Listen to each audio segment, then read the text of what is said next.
ميزنا الله بأن لنا عقلا يتدبر ويهيم بأرجاء الدنيا كي يسعد فيها ويعمر.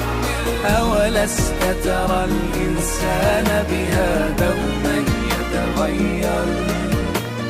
ما أروع عقلا يستهدي، يسأل يتأمل يتفكر.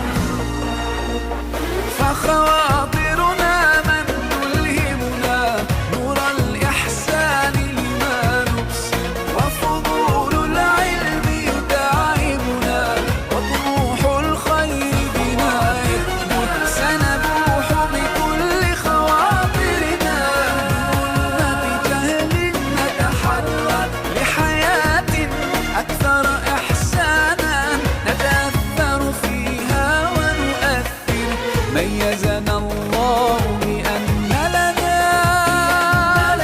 عقلا يتدبر يتفكر. فخواطرنا تلهمنا ولإحسان ترشدنا. ميزنا الله بأن لنا عقلا يتفكر. ميزنا الله بأن لنا عقلا يتدبر ويهيم بأرجاء الدنيا كي يسعد فيها ويعمر. أولست ترى الإنسان بها دوما يتغير؟ ما أروع عقلا يستهدي، يسأل